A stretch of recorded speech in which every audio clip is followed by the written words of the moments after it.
കുടിവെള്ളം കിട്ടാക്കനി 24 ആദിവാസി കുടുംബങ്ങൾ പുഴയോരത്തേക്ക് താമസം മാറ്റി. ചാലിയാർ പഞ്ചായത്തിലെ പ്ലാക്കൻചോല ആദിവാസി നഗറിലെ 24 കുടുംബങ്ങളാണ് നഗറിൽ നിന്നും 2 കിലോമീറ്റർ അകലെ ദൂരെയുള്ള കാഞ്ഞിരപ്പുഴയിലേക്ക് താമസം മാറ്റിയിട്ടുള്ളത്.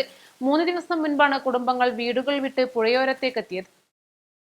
പ്ലാക്കൽചോല നഗറിലെ 24 കുടുംബങ്ങളിലെ 84 പേരാണ് കാഞ്ഞിരപ്പുഴയുടെ മായംപള്ളിക്കടവിൽ താമസമാക്കിയിരിക്കുന്നത്. കൈക്കുഞ്ഞുങ്ങൾ ഉൾപ്പെടെ ഇപ്പോൾ കിടന്നുറങ്ങുന്നത് പുഴയുടെ തീരത്തെ പരുപരുത്ത പാറക്കെട്ടുകളിലാണ്. പ്ലാക്കൽചോല നഗറിലെ കാട്ടുചോലയും വെള്ളമെടുത്തിരുന്ന കുളവും വറ്റിയതോടെയാണ് മറ്റു മാർഗങ്ങളൊന്നുമില്ലാതെ ഈ കുടുംബങ്ങൾ 12,000 ഉൾവനത്തിലൂടെ ഒഴുകുന്ന കാഞ്ഞിരപ്പുഴയുടെ തീരത്തേക്ക് താമസം മാറ്റേണ്ട അവസ്ഥയിലെത്തിയതെന്ന് നഗറിലെ ഉണ്ണിമോളും തങ്കമണിയും പറയുന്നു. ഇപ്പൊ പുഴയിലൊന്നും വെള്ളമില്ലാത്ത കാരണം പോകുന്നതാ. അവിടെ കോളനിയിലൊക്കെ വെള്ളം കുറവല്ലേ, അത് കാരണം പോകുന്നതാണ്. പിന്നെ പോന്നിട്ട് ഇപ്പോൾ 2 മാസത്തോളം അയക്കണം പുഴയ്ക്ക്. മഴക്കാലം കഴിഞ്ഞു കഴിഞ്ഞാൽ വെള്ളം ഉണ്ടാവില്ല. പിന്നെ ഇനി മഴ തുടങ്ങിയിട്ടേ പോകുള്ളൂ. മഴ തുടങ്ങണ വരെ കാത്തിരിക്കുക പുഴയിൽ. ഏകദേശം കുറച്ച് മഴ തന്നെയും കിട്ടിയാൽ തന്നെ വെള്ളം കിട്ടുക ഇതുണ്ടാവുള്ളൂ. ഇവിടെ വീടൊന്നുമില്ല. വീടൊക്കെ എന്താ കുറച്ച് പോകണം. രാത്രിയിൽ ഇവിടെ പാറമ തീയിട്ടൊക്കെ കിടന്നുറങ്ങും. ആനയൊക്കെ ഉണ്ട്. ഇപ്പൊ മാങ്ങക്കാലം കൂടെ ആയ കാരണം ഇഷ്ടംപോലെ ആനകളാണ്. പിന്നെ രാത്രിയിൽ ഈ വയസ്സ് വന്ന ആൾക്കാരൊക്കെ ഭയങ്കര ബുദ്ധിമുട്ടും കാര്യങ്ങളൊക്കെയാണ്. എന്തെങ്കിലും ഇത് ആനയൊക്കെ കാണുമ്പോൾ വലിയ പാറിന്റെ മേലേക്ക് ഓടിക്കയറാനൊക്കെ ഭയങ്കര ഗതികേടാ. ഇപ്പം അച്ഛൻ ആശുപത്രി പോയേക്ക, സുഖമില്ലാത്തതുകൊണ്ട് നടക്കാനൊന്നും കഴിയാതെ. ആ വണ്ടി ITTPന്റെ വക കിട്ടും ഇടയ്ക്ക്.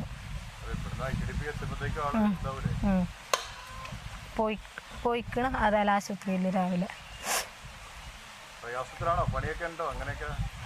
ഇപ്പൊ ജീവിതം ചിലപ്പോ കൂലിപ്പണി കിട്ടും, അല്ലെങ്കിൽ കാട്ടുകൂടെ നടന്ന് വല്ല തേനോ അങ്ങനെയൊക്കെ കിട്ടുമ്പോ എടുത്തു പോരും. ഇപ്പൊ കൂലിപ്പണിക്കൊന്നും വല്ലാതെ പോകാൻ കഴിയണില്ല. കുടിവെള്ളത്തിന്റെ ഇത് കൊണ്ടാണ് ഞങ്ങൾ വന്നത്. പിന്നെ പുഴയിൽ കുറച്ച് വെള്ളം കിട്ടുമ്പോ അത് കണ്ടിട്ടാണ് ഞങ്ങൾ ഇവിടെ നിൽക്കണത് തന്നെ. ഭക്ഷണമൊക്കെ അപ്പൊ തേനൊക്കെ എടുത്തിട്ട് അങ്ങനെയൊക്കെ കിട്ടുള്ളൂ ഭക്ഷണങ്ങളും.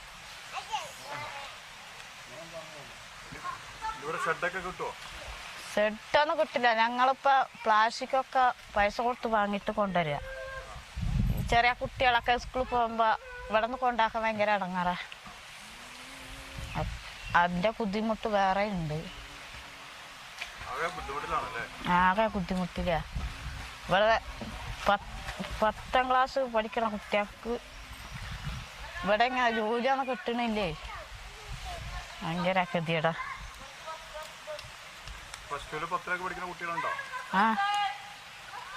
അങ്ങനെ ഇപ്പൊ ഈ ആശ വർക്കനെ ഞങ്ങൾക്ക് ഇവിടെ കിട്ടാൻ ഭയങ്കര ഇടങ്ങാറാ.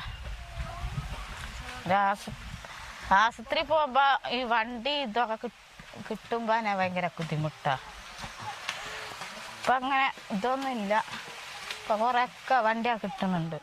അധികൃതരോട് എല്ലാ വർഷവും വേനൽക്കാലത്ത് കുടിവെള്ളം ഉറപ്പുവരുത്താൻ നടപടി സ്വീകരിക്കണമെന്ന് ആവശ്യപ്പെടാറുണ്ടെങ്കിലും അധികൃതർ തിരിഞ്ഞു നോക്കാറില്ലെന്നും ഇവർ പറയുന്നു. കുടിവെള്ളം ഉറപ്പാക്കാനായി വീടുകൾ വിട്ട് പുഴയോരത്തേക്ക് ഇറങ്ങിയ കുടുംബങ്ങൾ രാത്രിയിൽ കഴിയുന്നത് വന്യമൃഗഭീതിയിലാണ്. ഏതു സമയവും പുലിയുടെയും കാട്ടാനകളുടെയും സാന്നിധ്യമുള്ള ഭാഗമാണിത്.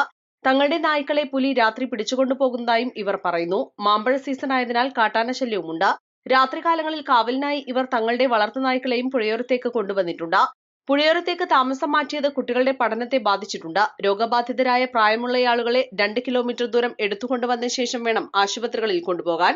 പാറപ്പുറത്ത് ടാർപ്പായ വിരിച്ചാണ് കുട്ടികൾ ഉൾപ്പെടെ കിടന്നുറങ്ങുന്നത്. ഇനി മഴ പെയ്ത് വെള്ളമായ ശേഷം വേണം വീടുകളിലേക്ക് മടങ്ങാൻ. പല വീടുകളും മഴ പെയ്താൽ ചോർന്നൊലിക്കുന്ന അവസ്ഥയിലാണെന്നും ഇവർ പറയുന്നു. ജനപ്രതിനിധികളോ ITDP അധികൃതരോ ആരോഗ്യവകുപ്പോ ആരും ഇങ്ങോട്ട് തിരിഞ്ഞു നോക്കുന്നില്ലെന്നും ഇവർ പറയുന്നു. East live, Nilambur.